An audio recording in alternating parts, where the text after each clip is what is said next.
శ్రీ గురుభ్యో నమః. హరి ఓం.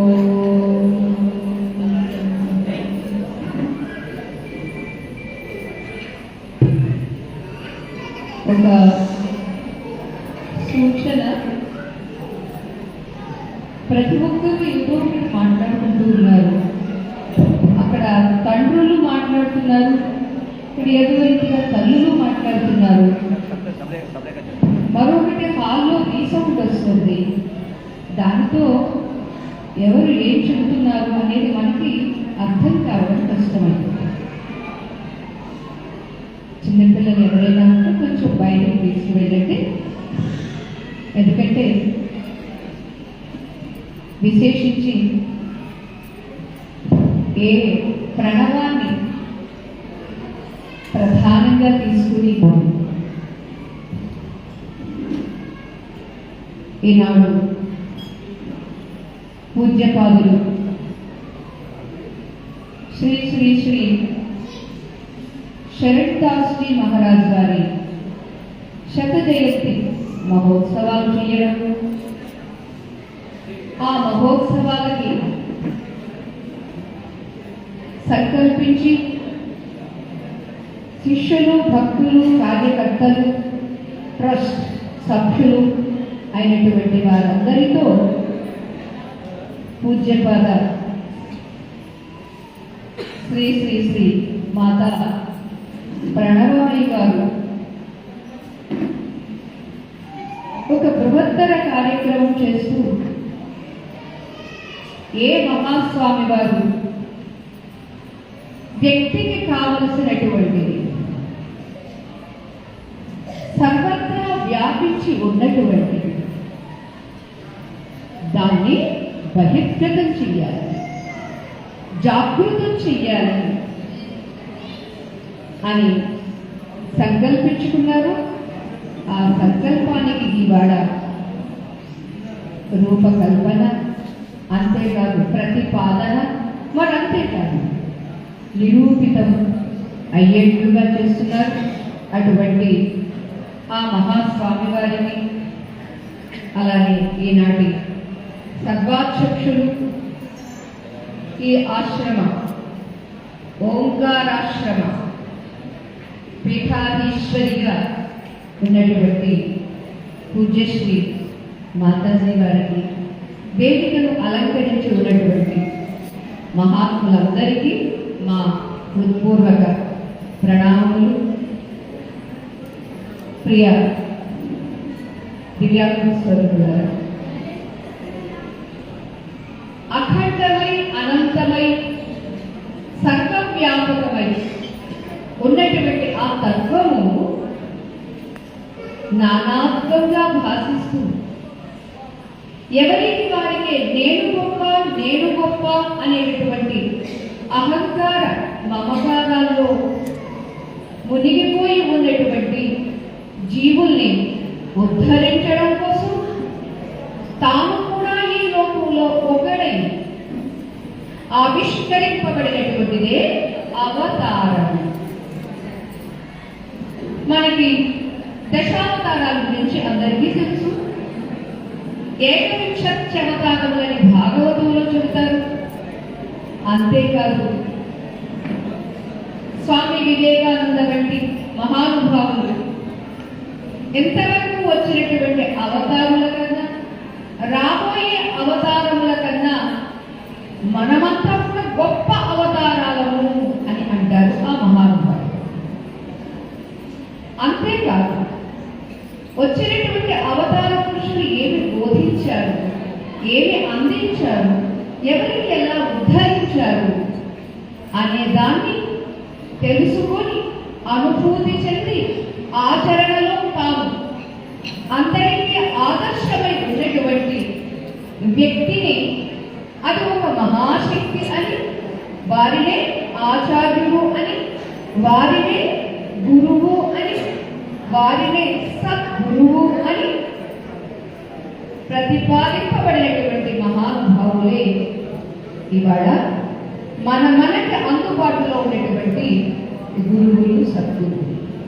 గురువుకి సద్గురువుకి ఉన్నటువంటి తేడా, గురువు కుకార స్పంధకారస్య రుగార సన్నిరోధక అంధకార నిరోధిత్వాత్ గురురిత్యభిధీయతే.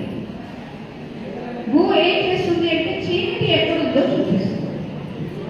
బయట చీకటి ఉండే వీలేమీ లేదు మనకి.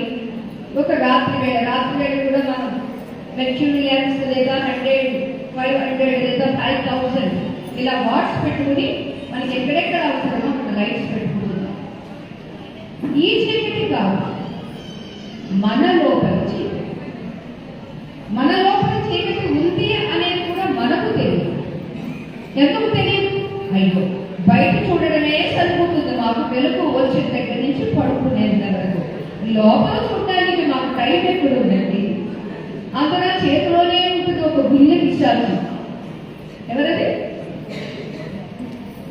బుల్లి టీవీ సరిపో. అంతగా దాన్ని చూడటమే మాకు టైం సరిపోవట్లేదు. పక్కన వాళ్ళతో కూడా మాట్లాడడానికి మాకు ఓపిక లేదు. దీనిలోనే ఫేస్బుక్లు, ఇంకా వాట్సాప్లు, ఇలా ఏవేవో వాటిల్లోనే మునిగిపోతున్నామే తప్ప లోపల ఉన్న దానిలో చూసుకోవడానికి సమయం ఉండేది. అందుచేతనే సద్గురువులు అరే బయట ఎంత ఉంది అని అనుకుంటున్నారు, ఎంత ఉన్నదానికంత మూలం లోపల ఉంది. ఎవరికి వారికే లోపల ఉంది. ఆ లోపల ఉన్నటువంటి స్వరూపమే మన నిజ స్వరూపము అని గుర్తు చేస్తూ, చూడు నీ లోపల నీకు తెలుసా, నాకు తెలియదు. ఆ తెలియని తనము అనేటువంటి చీకటిని పోగొట్టడం కోసమనే గురువు అవతరింపజేయడం. అంచేత గు అనే అజ్ఞానం అనే చీకటిని గుర్తింపజేసి తన్నిరోధక. రుగారం ఏం చేస్తుందండి? ఎక్కడ చీకటి ఉందో అక్కడ మనం లైట్ పెట్టుకుంటాం.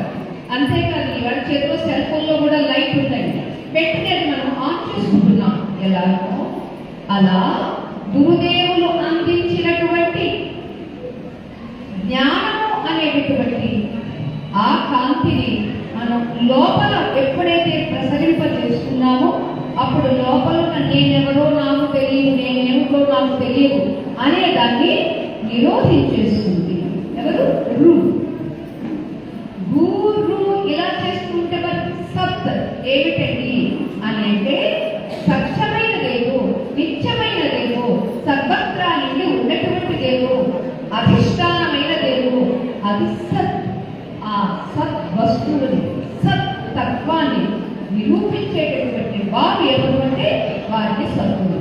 ఇప్పుడు మన రిటైర్డ్ హెడ్ మాస్టర్ గారు ఉన్నారు, వారు గురువులు. ఎంతవరకు? భౌతికమైనటువంటి విద్యను మాత్రమే నేర్పించారు, నేర్పిస్తున్నారు. కానీ సద్గురువు ఏం చేస్తారు? ఇది అభౌతికం, భూత సంబంధం కాదు, లౌకికమైనది కాదు, స్థూలమైనది కాదు, సూక్ష్మమైనటువంటి అంతర్గతమైనటువంటి సత్యమై, నిత్యమై, బుద్ధమై, ముక్తమై, నిరాకారమై, నిరంజనమై వెలుగొట్టేటటువంటి ఆ తత్వాన్ని బోధించి, అది ఎక్కడో లేదు, అది ఎవరో కాదు, నీవే తత్వమది. తత్ అది, త్వం నీవు, అసి అయి ఉంటావు. కొత్తగా అవ్వడం కాదు, మనం మర్చిపోయాం. ఎంతవరకు పూజ్యపాదులు శ్రీ శ్రీ శ్రీ విశ్వయోగి విశ్వంజీ మహారాజ్ గారు చెప్పారే శ్రీకృష్ణుడి యొక్క మూర్తి గురించి. శ్రీకృష్ణుడు కొత్తగా చేశాడు ఆ శిల్పి. ఏం చేశాడన్నారు? క్యాచ్ చేయలేదా? అక్కర్లేదంతా తీసేశాడు శిల్పి. గురువు కూడా అదే పనిచేస్తాడు. కానీ దాన్ని ఇది నేను ఒక స్త్రీని, నేను ఒక సన్యాసి, నేను ఒక గృహిణి అనేటటువంటి అభిమానాలు మనం పెట్టుకుంటున్నామే, అది నీవు కాదు, నా ఇది అని అక్కడ సుత్తి ఊలి శిల్పి తీసుకుంటాడు. మరి గురువు గారు ఏం తీసుకుంటారు? మీ అందరికీ తెలుసు. ఏం తీసుకుంటే ఇవాళ ఒక భక్తి తత్పరతతో సేవలు చేస్తున్నారు. అభిమానాన్ని పక్కన పడేసి ఇళ్లలో చీపులు కూడా పట్టనటువంటి ఇక్కడికి వచ్చి చీపురు పడతారు. ఎలా, ఏం చేస్తే ఇలా మారారు అని అంటే వారి ప్రేమ ఒకటి, రెండవది ఉపదేశం. ప్రేమతో ఇప్పుడు అల్లరి చేసే పిల్లవాడిని రైట్ గారా నాన్న కూర్చోమని ఆ మట్టి అది కాదు నాన్న, అది ఉడంతా తుమ్ము పట్టేసింది రాయిట్రా అని చక్కగా అమ్మ వాడికి స్నానం చేయించి మంచి బట్టలు రానికు అని మంచి బట్టలు పెట్టి చక్కగా వాడికి ఇష్టమైనటువంటి పాయసాన్నమో పరమాన్నమో తినిపిస్తుంది. ఎలానో అలా గురుమూర్తి కూడా ప్రేమతో ఎక్కడెక్కడో ఇల్లు ఇంటి నాది నాది అనేటటువంటి వాళ్ళందరినీ కూడా ఇదే నీది కాకపోతే అది నీది ఎలా అవుతుంది? ఇల్లు నాదని ఏము, ఇంటి నాదని ఏము, ఈశ్వరుని మరచేము చిందా. ఇల్లు నాదని ఏము, ఇంటి నాదని ఏము, ఈశ్వరుని మరచేము చిందా. పరమేశ్వరుని మరచేము చిందా. నేను నేనని ఏము, మాయలో మునిగేము, మట్టిలో కలిసేము చిలుకా. మర్మమే ఎరుగలే చిలుకా. నీ మర్మమే ఎరుగలే చిలుకా. ఇల్లు నాదని ఏము, ఇంటి నాదని ఏము, ఈశ్వరుని మరచేము చిలుకా. పరమేశ్వరుని మరచేము చిలుకా. సద్గురుని సేవించు, సద్గుణము ఆర్జించు, సర్వులను ప్రేమించు చిలుకా. సచ్చిదానందమే చిలుకా. నీవు చైతన్య రూపమే చిలుకా. నీవు చైతన్య రూపమే చిలుకా. కొంచెం కష్టమైన కాలం, అందరూ మీరు ఫాలో కాలేకపోయింది.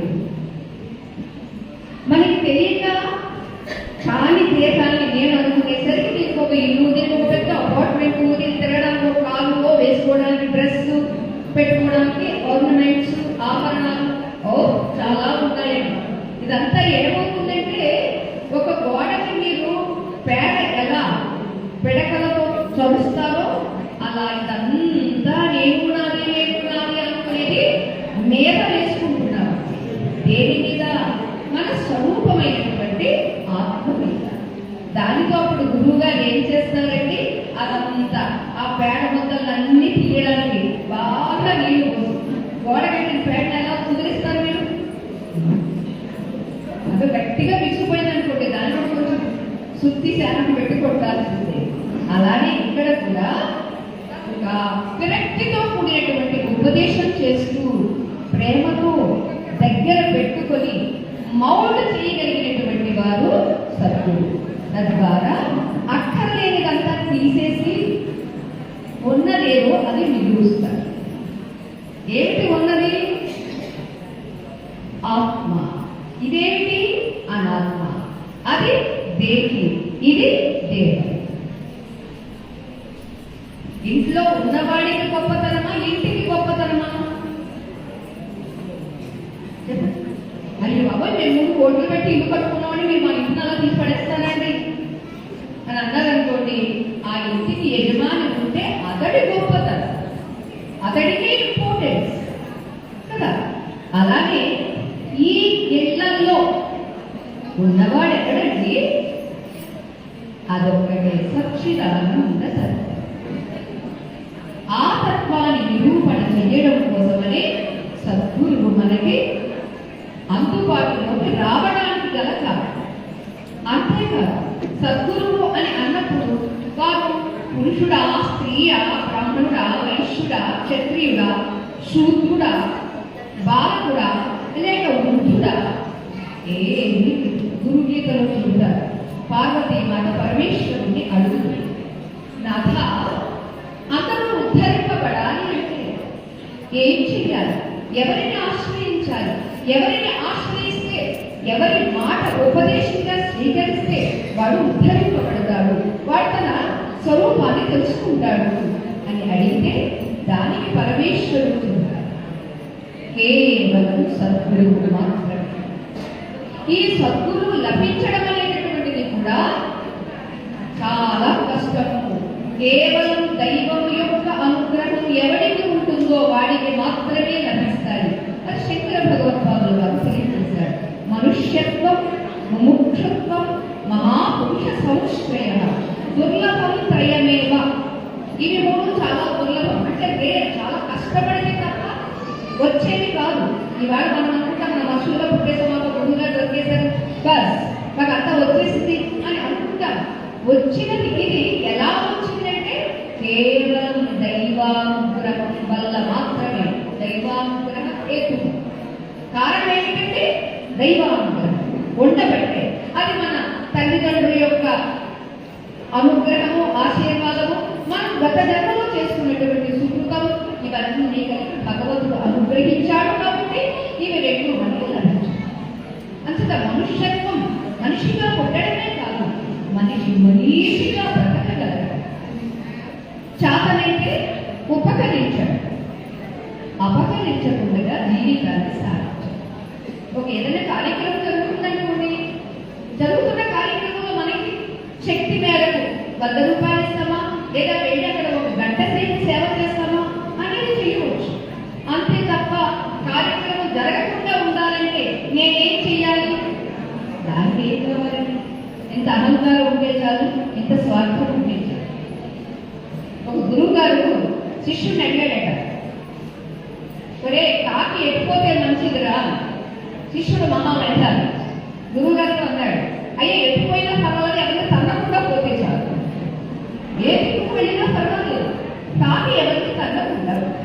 అలా కనీసం మనిషి ఎవరిని అపకరించకుండా, ఎవరికి తనకు తాను మనిషిగా అన్న ప్రతికటి మనిషి. ఇక మానవ ధర్మాలు మనకి శాస్త్రంలో చాలా చెప్పారు. ఇక దాంతో పాటు ముముక్షత్వం, నేను విడుదల పొందాలి. దేవుడి విడుదల ఏమోనండి, ఏదో అనుకుంటానండి, సాధించలేనండి, గురువుగారి కార్యక్రమం జరుగుతుంది, 4 రోజుల ముందే రావాలనుకున్నానండి, కానీ 3 రోజుల ముందే వచ్చానండి. ఎందుకంటే స్వతంత్రత లేదు. ఇల్లు, వాటిని ఇవన్నీ చాలా బాధ్యతలు, బరువులు ఉన్నవి అని మనం అనుకుంటున్నాం. ఎన్ని ఉన్నప్పటికీ కూడా నేనెవరో తెలుసుకోవాలి, మోక్తులు చూడు, నాకు విడుదల కావాలి, నేను సత్యం తెలుసుకోవాలి అని అనుకోవడం అనేది 2వ లక్షణం. ఇక 3వ లక్షణం మహాత్ముల యొక్క సంశ్రయం దొరికింది. ఇవాళ మీరంతా ఎంత అదృష్టవంతులండి. ఊరకే దొరకలేదు మహాపురుషులు ఉండవచ్చు, కానీ మహాపురుషుల యొక్క సంశ్రయం దొరకడం అనేది చాలా. అంతటి ఈ 3 దుర్లభము. ఎంతటి దుర్లభమైనటువంటిది కూడా కేవలం భగవద్ అనుగ్రహం వల్ల కలిగింది అని ఆచార్య స్వామి వారు తెలియజేస్తారు. అంతటే ఇవాళ గురువు యొక్క విశిష్టత మనకి తెలిస్తే ఆ ప్రభావాన్ని మనం అందుకుంటామే తప్ప తెలియలేదనుకోండి, అందుకునే అవకాశమే లేనే లేదు. తలుపులన్నీ మూసుకుని కూర్చున్నాం, మనకి అయ్యో వెలుతురు లేదు, కరెంట్ ఆఫ్ అయిపోయింది అని అన్నప్పుడు మనకి తెలియాల్సిందేంటి? సూర్య భగవానుడు బయట ప్రకాశిస్తూనే ఉన్నాడు. మనం తలుపులు వేసుకున్నాం, తలుపులు తీసుకోవాలనే స్పృహ మనకి కలిగినప్పుడు, తీసుకున్నప్పుడు ఆ కాంతి మనం వెలుపడుతుంది. అలానే గురువుగా ఉన్నారు, గురువు యొక్క మహిమ ఇది, వారి యొక్క ప్రభావం ఇది, వారి ఇంపాక్ట్ అండ్ ఎఫెక్ట్ ఎలా ఉంటుంది అని మనకు తెలిసిందనుకోండి, అప్పుడు ఆ మహిమను పొందడానికి, అందుకోవడానికి మనం ప్రయత్నించాలి. అసలు ఆ ప్రయత్నమే చేయలేదనుకోండి, అందుకోలేదు. అంతటి గురువు అంటే ఎవరు అనేది ఇవాళ ఓంకారాశ్రమం అనే పేరు పెట్టిన తర్వాత ప్రణవమయ్య గారు వచ్చారా, లేకపోతే గురువు గారి దగ్గరికి ప్రణవమయ్య గారు వచ్చిన తర్వాత ఓంకారాశ్రమం అని పేరు పెట్టారా అది తెలియదు. కానీ ఓమించి ఏకాక్షరం బ్రహ్మ వ్యాహరం మా మనుస్మరం ప్రయాతి జయం దేవం సయాతి పరమాగతి. ఇది మనకి శాస్త్ర ప్రమాణం. ఒకే ఒక అక్షరం. మేము ఒక ఇంటికి వెళ్ళామండి, వారందరూ అమ్మ మీకు ఏకాక్షరి కావాలా, వ్యక్షరి కావాలా అని అడిగారు. అదేమిటి వీళ్ళు పిల్లలు పెడితే మంత్రాలు కూడా ఇస్తారా ఏమిటి అని మాకు డౌట్ వచ్చింది. అమ్మ నాకు అర్థం కాలేదు అని అయితే వాళ్ళు చెప్పారు. ఏకాక్షరి అంటే టీ అమ్మ, అర్థమైందా? టీ కావాలా కాఫీ కావాలా అనేది గొప్ప ఇలాంటి వాళ్ళ దగ్గర ట్రైన్ అనుకుంటారు. అంచేత మర్యాదగా ఏకాక్షరి కావాలా ద్వ్యక్షరి కావాలా అంటే 2 అక్షరాలు కావాలా ఏకాక్షరం కావాలా అని అడిగితే అప్పుడు అర్థమైంది. అమ్మాయి 2 అక్షరాలు వద్దు, మాకు కావాల్సిన పంచాక్షరి కావాలి అని నేను చెప్తే పంచాక్షరి మాకు చేయడం రాదమ్మా అన్నారు. ఇది ఎందుకు చెప్తున్నానంటే ఓం అనేటువంటిది ఏకాక్షరం. ఈ ఏకాక్షరంలోనే సర్వం ఇమిడి ఉన్నది అనేది మనకి మాండు చక్కగా చెప్పింది. ఓమే ఏకాక్షరం బ్రహ్మ వ్యాపరం అంటే పదే పదే పదే పదే మీరు ప్రతిదానికి ఓం ఓం ఓం. కాంప్లెట్ లో మేము ఇన్విటేషన్ లో ఓంకారపు అడుగులు అని ఉన్నది ఏమిటమ్మా అని అమ్మగారిని అడిగితే సాయంత్రం 4 గంటలకి వెళ్ళారు. కానీ ఇవాళ ఇప్పుడు 3 సార్లు ఆ ప్రదర్శన చేశారు. తెలిసింది చాలా సంతోషం. మీరంతా ఓంకారంలో అదే కలిగేది. అంతటా ఓంకారంతో మీరు కూర్చుంటే ఓం అంటున్నారు, నుంచుంటే ఓం అంటున్నారు, అంటుంటే ఓం అంటున్నారు. అంతటి ఏమిటి ఓం అని అంటే వ్యాకరణ. అటువంటి ఏకాక్షరాన్ని ప్రతిసారి దాన్ని వల్లే వేస్తూ జపిస్తూ స్మరిస్తూ ఉండడం వల్ల మా అనుస్మరణ నన్నే ఎవరైతే స్మరిస్తూ ఉంటారో కేవలం స్మరణ కాదు అనుస్మరణ. వెంట వెంట దాంతో పాటు మనస్సు వెళ్ళాలి, దాంతో పాటు బుద్ధి వెళ్ళాలి. అలా ఎవరైతే ఆ రీతిగా స్మరిస్తూ ఉంటారో ఓమిత్ ఏకాక్షరం బ్రహ్మ వ్యాపారం మా అనుస్మరణ ప్రయాది జగతే. అటువంటి వాడు ఈ దేహం ఉన్నంత వరకు ప్రణవనాదము, చెవుల్లో నాదము, మనస్సులో నాదం, బుద్ధిలో నాదం. ఇవాళ మనకి నాసా వాళ్ళు కూడా వచ్చి చెప్పారు సూర్యునిలో ఏ నాదము? ప్రణవనాదం. సూర్యునిలో ఉన్నటువంటి ప్రణవనాదం. అంతేకాదు ప్రపంచమంతా ప్రణవనాదం. ఆ ఏకాక్షరంలో 3 ఉన్నది. ఏకాక్షరంలోనే సర్వస్వము ఉన్నది అని మనకి శాస్త్రం. అందుచేత దీన్ని ఎవరైతే స్మరిస్తూ ఉంటారో వాళ్ళు ఈ దేహాన్ని విడిచిపెట్టిన తర్వాత ప్రయాతి ఎవరిని మా దేహం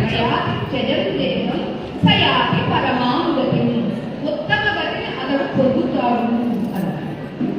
ఉత్తమ గతి అంటే మన శరీరాలు ఏదో ఒక రోజు గతి తప్పి పడిపోతాయి. ఇది పడిపోక ముందే మనం పడని వాళ్ళను అని గుర్తించాలి. ఇది దుఃఖగ్రస్తం కాకముందే మనం అమృత స్వరూపులం అని మనం గుర్తించాలి. దానికోసమే వచ్చింది ఈ మానవ జన్మ. అందుచేతనే అఖండ మండలాకార ఆద్యంతరహిత ప్రణవ స్వరూప ప్రణామం పునీరు ప్రణామం పునీరు హరి ఓం గురు హరి ఓం సద్గురు అఖండ మండలాకార ఆద్యంతరహిత ప్రణవ స్వరూప ప్రణామం మునీకు ప్రణామం మునీకు ప్రణామం మునీకు.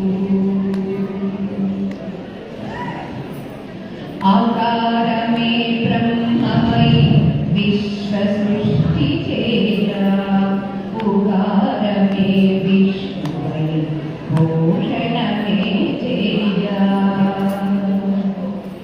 మకారమే శివమై సంహారమే చేయ మకారమే శివమై సంహారమే చేయ ఓంకార రూపమే విశ్వ సృష్టి అయి వేయ. ఓ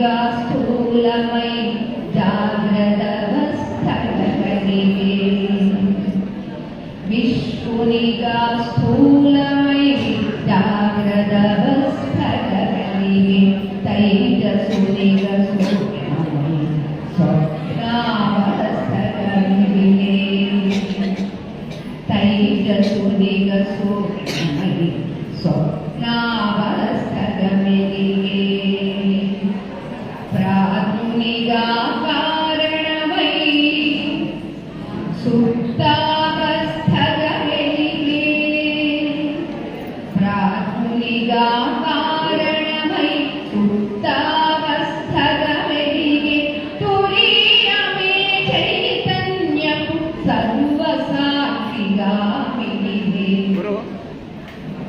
తురీయమే చైతన్యపు సర్వసాక్షిగా మిలిగే హరి ఓం గురు హరి ఓం సద్గురు అఖండ మండలాకార ఆద్యంతరహిత అఖండ మండలాకార ఆద్యంతరహిత ప్రణవ స్వరూపా ప్రణామం గునీకు ప్రణామం గునీకు ప్రణామం గునీకు హరి ఓం గురు హరి ఓం సద్గురు హరి ఓం గురు గురు సద్గురు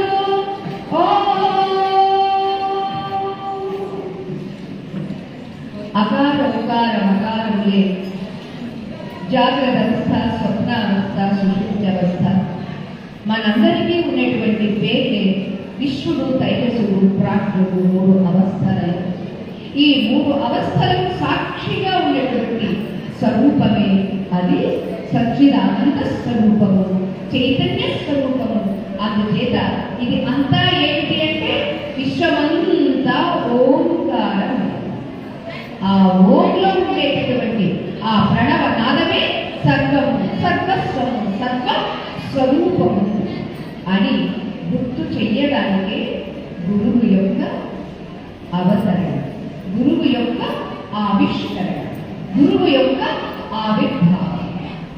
అటువంటి గురు మహిమ ఒక చిన్న ఉపమానం పెట్టుకొని ముగించుకుందాము.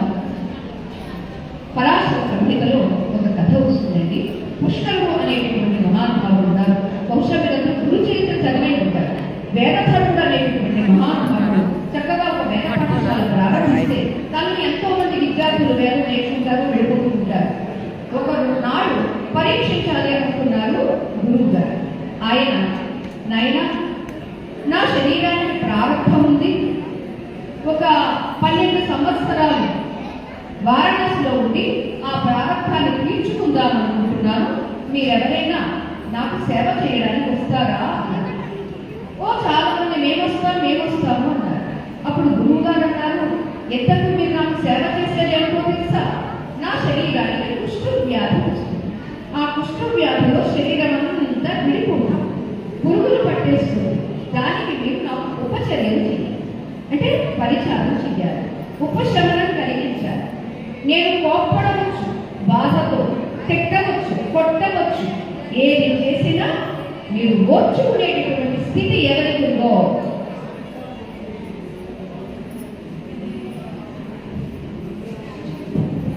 ఎవరికి ఉందో వారు మాత్రమే రండి అన్నాడు. మిగిలిన అందరూ వెనక్కి వెళ్ళిపోయారు. మీరైతే ఏం చేసేవారు? ఒక్కడు మాత్రం మిగిలాడు. వాడి పేరే దీపకు. గురు చరిత్ర చదివిన వాడికి తెలుస్తుంది. అటువంటి ఆ పిల్లవాడిని తీసుకుని గురువు గారు వెళ్ళారు. వారణాసి వెళ్ళారు. చక్కగా ఇక్కడ ఒక చోట బస ఏర్పాటు చేసుకున్నారు. ఇక అక్కడ వెంటనే గురువు గారు శిష్యుడు చూస్తూ ఉండగా కుష్ఠవ్యాధి వ్యాపించింది దేహాన్నంతా. ఓ విడిపోయింది అంతా దేనికి దానికి. ఆ రక్తము చీము ఉండడంతో ఈగలు వాలడం, పురుగులు పట్టడం. అరే నాకు బాధిస్తుందిరా, ఎక్కడ ఉన్నావురా అని శిష్యుడు పిలవడం.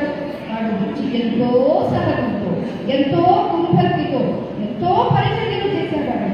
అంత పరిచర్యలు చేస్తూ ఉంటే కూడా కోపంతో ఒకసారి తిట్టేవాడు. రేపు భిక్షకి వెళ్ళి భిక్ష తీసుకురా అంటే బయటికి వెళ్ళి భిక్ష తీసుకొచ్చేలోపు ఎందుకంత ఆలస్యమైంది, ఎక్కడ చచ్చాము అని ఇలా ఇన్ని మాటలు అనకూడని వినకూడని మాటలు కూడా కోపంగా ఆదేశంగా గురువుగారు అనేవాడు. ఈ పిల్లవాడికి ఎంత కూడా తిట్టాము అని కానీ, అరిచాము అని కానీ, కొట్టాము అని కానీ ఇవేమీ లేకుండా అన్నింటినీ ఓర్చుకొని ఆ రక్తము తొడగడం చల్లని గుడ్డతో, దూదితో ఇలా పరిచర్యలు చేసుకునే ఉన్నాడండి. ఒక్కొక్క రోజు తెచ్చినటువంటి పదార్థమంతా గురువుగారు తినేసేవారు. వీటిని అన్నం లేకుండా పోయేది. ఒక్కసారి భిక్షకు వెళ్ళాలి, రెండవసారి వెళ్ళకూడదు. ఇలా ఎన్నో కఠిన నియమాలు పెడితే దానిలో తట్టుకోలేక పరమేశ్వరుడు వచ్చాడు. ఈ పిల్లవాడు చేసేటటువంటి పరిచర్య, వీడికుంటే సహనం చూసి తట్టుకోలేక, ప్రేమతో ఆయన తట్టుకోలేక, పాపం కైలాసంలో ఉన్నాడో వారణాసి విశ్వేశ్వరుడుగా ఉన్నాడో ఉండబట్టలేక ఒక వ్యక్తిగా వచ్చేసాడు. నాయనా దీపర్, నువ్వు చేస్తున్న సేవ నేను చాలా సంతోషించాను, నీకేం వరం కావాలో కోరుకోవాలి. అయ్యా నేను ఎవరైనా మన వరం అడిగానా, నేను మీకోసం తపస్సు చేశానా? లేదే, నేను గురువు గారికి సేవ చేస్తున్నాను, ఎవరు అడిగారో వాళ్ళ దగ్గరికి వెళ్ళిపోండి అని. అలా కాదు, మీ గురువు గారికి ఈ రోగం ఉంది కదా, దాన్ని తీసేయమని ఏమన్నా కోరుకుంటావా నువ్వు అని అడిగాడు. అడిగితే అది మా గురువు గారిని అడిగి వస్తానని వెంటనే గురువు గారి దగ్గరికి వెళ్ళి అడిగాడు. అప్పుడు గురువు గారు అంటారు, ఒరే నాకున్న ఈ రోగం పోవాలని వరం కోరుకుంటావా, నాకు చెయ్యలేక నువ్వు కోరుకుంటున్నావా? పోతే పో, నువ్వు ఆ వరం కోరుకోవద్దు, నా ప్రారంభం అనుభవించాల్సిందే. ఈ ప్రారంభాన్ని కాదంటే మరొక జన్మ తీసుకుని అనుభవించాల్సి వస్తుంది. పైగా వడ్డీతో సహా కలుస్తాను. చాలా మంది జీవితంలో ఎక్కడ వస్తే రైతుగా తలబెట్టేయడమా, లేదా సైనైడ్ మింగేయడమా, ఏదో ఒక పాయిజన్ మింగేయడమా, మింగేసి సమస్య ఈ బాధ కష్టం తీరిపోతుంది కదా అనుకుంటారు. చాలా తెలియపడుతున్నారు. ఇదంతా మళ్ళీ ఇంట్రెస్ట్తో సహా వచ్చే జన్మలో కట్టి పుడుకుతుంది. నా ఉత్తం క్షీయతే కర్మ, కృతం కర్మ శుభాశుభం. చేసుకునేటువంటిది పుణ్యంగానే కాకుండా ఇవి రెండు కూడా అనుభవించలేదే మనల్ని విడిచిపెట్టరు అని గురువు గారు చెప్పి కోపడితే అప్పుడు వెంటనే పిల్లవాడేది, అయ్యా మీరు పరమేశ్వరుడట, నేను ఎవరు కోరుకోవట్లేదు, మా గురువు గారు కూడా వద్దన్నారు, మీరు వెళ్ళండి. పాపం పరమేశ్వరుడికి దిగులు వచ్చింది. అప్పుడు బ్రహ్మగారిని విష్ణువు గారిని పిలిచారు. ఇదేంటయ్యా పిల్లవాడు ఎలా అంటున్నాడు, మీరిద్దరు కూడా వెళ్ళి అడగండి. అప్పుడు నారాయణకు వెళ్ళాడు, బ్రహ్మగారు వెళ్ళారు. దీప ఎంత గొప్పవాడివయ్యా, ఎంత మంచివాడివయ్యా, నీకు ఏ వరం కావాలో కోరుకో. నీకు పిల్లలు ఇమ్మంటావా, లేదా పెళ్లి చేయమంటావా, లేదా బిల్డింగ్ ఇమ్మమంటావా, ఏమంటావా? మీరు ఎందుకు ఇష్టంతో చదువుతున్నారు? ఎవరడిగారు? అసలు మిమ్మల్ని కనీసం హరి అని కానీ బ్రహ్మాన్ని నేను పిలవలేదే, తపస్సు చేయలేదే, ఎందుకు మీరు నా దగ్గరికి వస్తున్నారు? చాలా మంది కోరుకునేవాళ్ళు ఉన్నారు, అక్కడికి వెళ్ళి వరాలు ఇవ్వండి. ఎలా కాదయ్యా, నీకే ఇవ్వాలని వచ్చాను అని అంటారు. అయ్యా నాకు ఏమన్నారు వద్దు, నాకు మా గురువు గారు సేవ చేసుకొని మీ పుణ్యం ఉంటుంది, మీరు వెళ్ళారు. అలాంటి పిల్లవాడు ఉంటాడు. వరణిస్తామని ఇప్పుడే మన మాత ప్రణవమయ్య అన్నారు అనుకోండి, ఎంతమంది వస్తారంటే ముందు లైన్ బాగుంటుంది. మీరు రాయండి, మా ఊళ్ళో వాళ్ళకి వస్తారు. ఇది ఎందుకు చెప్పుకుంటున్నామంటే గురువు పరీక్ష పెడతారు. ఆ కాలంలో కాబట్టి దీపం అలా ఉంచుకున్నాడండి.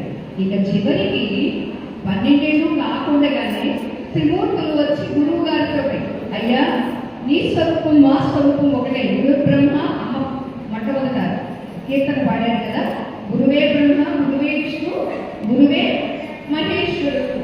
అంతేకాదు సాక్షాత్ పరబ్రహ్మ.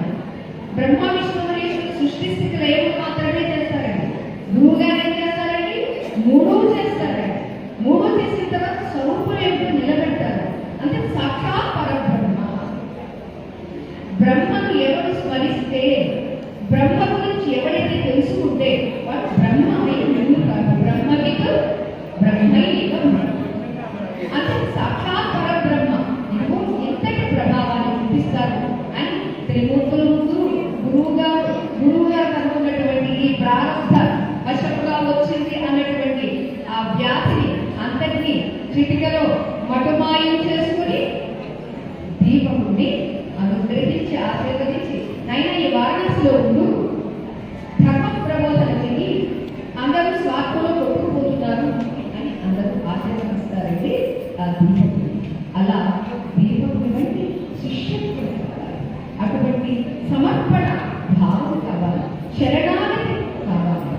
అలానే ఇక్కడ పుష్కరుడు అనేటువంటి ఒక మహానుభావుడుగా మీ పూజ్యవారు శరణ్ దాస్జీ మహారాజ్ గడ్డి వారు అటువంటి పుష్కరుడు నైమిషారణ్యం వెళ్ళి చక్రతీర్థానికి దగ్గరలో ఒక నివాసం ఏర్పరచుకుని అనుష్ఠానం చేసుకుంటున్నాడు.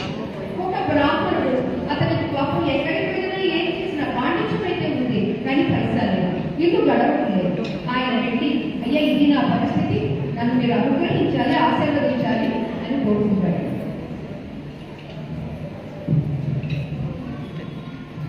ముగించేస్తారా?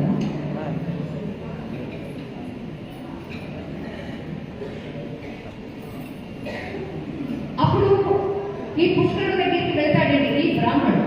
వెళ్ళి అడిగితే ఆయన మంత్రోపదేశం చేస్తాడు. ఏ మంత్రోపదేశం చేస్తారంటే హనుమత్ మంత్రం. ఎందుకంటే ఈవేళ కల్పవృక్షులాగా కామధేవులా ఎవరెవరికి ఏం కావాలో అన్నింటికీ మంత్రాలు ఉన్నాయండి మన వేద శాస్త్రంలో, మంత్రశాస్త్రంలో. లేదంటూ ఏమీ లేదు.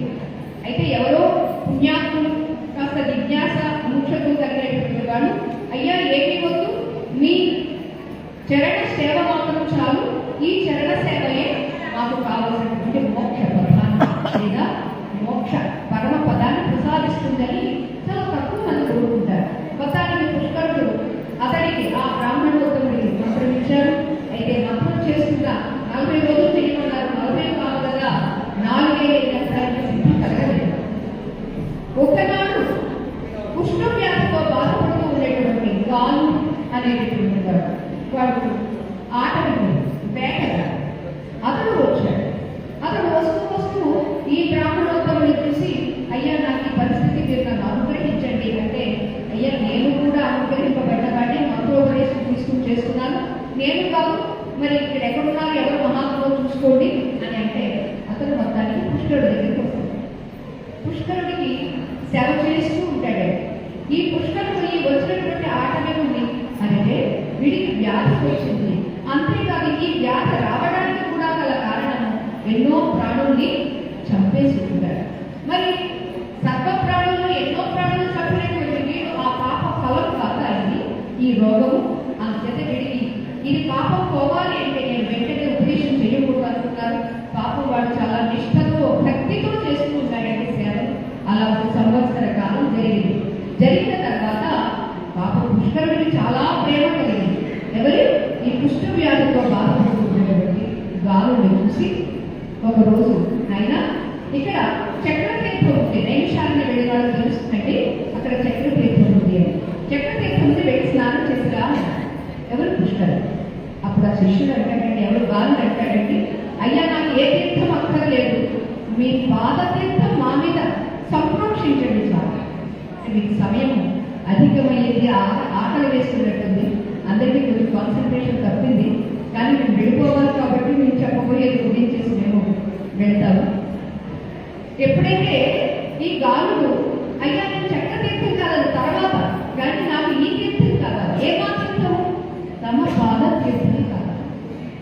అయ్యా ఇది కాదు నాకు పాదతీర్థం ముందుగా నా మీద సంప్రోక్షించాలి అని చాలా బ్రతికలాడితే పాపం పుష్కరుడు అనేటువంటి మహాత్ముడు కరిగిపోయాడు. ఎందుకంటే మహాత్ముడికి హృదయం 2 రకాలుగా ఉంటుంది. వజ్రాలకి కఠోరాన్ని మృదువుని కుసుమాల, పువ్వు కన్నా సున్నితంగా ఉంటుంది సమ్టైమ్స్, వజ్రం కన్నా కాఠిన్యంగా ఉంటుంది సమ్టైమ్స్. అంటే మనం చేయకుండా పని చేస్తున్నాం అనుకోండి, వజ్రంలాగా మనల్ని ఖండిస్తాం. మనం చెప్పినట్టుగా చేశామనుకోండి, పువ్వులాగా అంత సౌకుమార్యంగా ఉంటే మనల్ని ప్రేమిస్తారు, మరణిస్తారు. ఇలా మొత్తానికి పుష్కరుడు కరిగిపోయి నీళ్లు తీసుకునిరా అని అక్కడ ఉన్నటువంటి వాళ్ళు తీసుకురామని పాదాల మీద ఆ శిష్యుడు అక్షులతో పోయించుకుని ఆ చరణ జలాన్ని, ఆ చరణాంబుజం అంటే ఆ నీటిని అతని మీద సంప్రోక్షణ చేశారు. ఎవరు? పుష్కరుడు. అంతే, అంతవరకు ఉన్నటువంటి కుష్టు వ్యాధి అంతా పోయింది. అతని శరీరం అంతా తేజస్సుతో వెలిగింది. ఆశ్చర్యం అక్కడ ఉన్నటువంటి వాళ్ళందరికీ కూడా ఏమిటిది అని ఈ విషయాన్ని మైత్రేయ మహర్షికి పరాశర మహర్షి చెబుతున్నట్టుగా పరాశర సంహితలో వస్తుంది. ఏ సంహితలో వచ్చినా అది మన జీవితానికి కలిగించేటటువంటి సార్థకత ఏంటి అంటే విశేషించి ఇక్కడ గురు భక్తి, గురు సామ్రాజ్యం, గురు మోక్ష సామ్రాజ్యం అనేది ఇక్కడ పరిపాలన చేయబడుతూ ఉంది. కాబట్టి ఆ విషయమే చెప్పడానికి మేము ఉపక్రమించామన్నమాట. అంతే ఇక్కడ గాలునికి ఉన్నటువంటిది గురు విశ్వాస మహాత్మ్యం. మందులకే తగ్గని రోగం ఇలా మీరు తెలిసి ఎలా తగ్గిపోయిందంటే విశ్వాసం. ఆ గురువు మీద ఉండేటటువంటి ఆ విశ్వాసం యొక్క గొప్పతనం వల్ల అంతవరకు పురుగులు పట్టి బాధపడుతున్నటువంటి గాలి శరీరము నిరోగమైంది, అంటే రోగం లేకుండా. అంతేకాదు రెండవది ఏమిటంటే గురు పాదాంపు సేవన. గురువు గారి యొక్క పాదముల యొక్క అంపు అంటే నీరు, పాద ప్రక్షాళితమైనటువంటి ఆ నీటిని సేవించడం వల్ల ఇప్పుడు చాలా మంది తెలిసిన వాడు గురుమూర్తికి పాద ప్రక్షాళన చేసి కాస్త ఆచరణ కూడా చేస్తారు. సరే, అప్పుడు ఇక్కడ కోవిడ్ వచ్చితే జాగ్రత్తలు ఎక్కువైపోయింది కాబట్టి ఊరికే సంప్రోక్షణ కూడా చేసుకునేటటువంటి స్థాయిలో మనం దిగజారనుకోండి. మొత్తానికి గురు పాదాంపు సేవన ఇది రెండవ కారణం. మూడవ కారణం ఏమిటి? మనోనైర్మల్యత్వాచ. మనసు చాలా నిర్మలంగా ఉంటుంది. కాపక్షం లేదు ఈ బాలుడికి. ఎక్కడ ఆటవికుడే కావచ్చు. నిషాదులు ఎవరండి? వాల్మీకి ఎవరండి? పూర్వం రత్నాకరుల లేడు, అతను కూడా ఒక ఆటవికుడే కదా. అలా ఇక్కడికి మూడు కారణంగా సత్య సిద్ధి అవాక్య సహ వెంటనే సిద్ధి పొందాడు బాలుడు. అలానే గురువు యొక్క మాటల మీద విశ్వాసం, గురువు యొక్క ఆచరణ మీద మనకి అనంత విశ్వాసం, మనస్సులో కాపక్షము లేకుండా చెప్పినది చెప్పినట్టుగా స్వీకరించి నడుచుకోవడం వల్ల ఎప్పుడో కాదు ముక్తి, సబ్జో ముక్తి, ఇప్పుడే ముక్తి. ముక్తి మీన్స్ చచ్చిపోవడం కాదండి, ఉన్నవాళ్ళం ఉన్నట్టుగా ఆనందంగా తురీయమే చైతన్యపు సర్వసాక్షిగా మిగిలే అని అనుకున్నామే ఆ స్థితి. అది గురువు యొక్క ప్రభావం. అది గురువును ఆశ్రయించడం వల్ల మనకి కలిగేటటువంటి ప్రయోజనం. ఇక ఈ ప్రయోజనాన్ని మించినటువంటి ప్రయోజనం మరొకటి లేదే లేదు. ఆ ప్రయోజనం అందరికీ మనందరికీ సిద్ధించుగాక అని సిద్ధింపజేయని జగద్గురువులను ప్రార్థిస్తూ మాకి అవకాశం ఇచ్చినటువంటి మన పూజ్యశ్రీ ప్రణవమయి మాతాజీ గారికి మా ధన్యవాదాలు తెలియజేస్తూ హరి ఓం దర్శన్ నమస్కారం.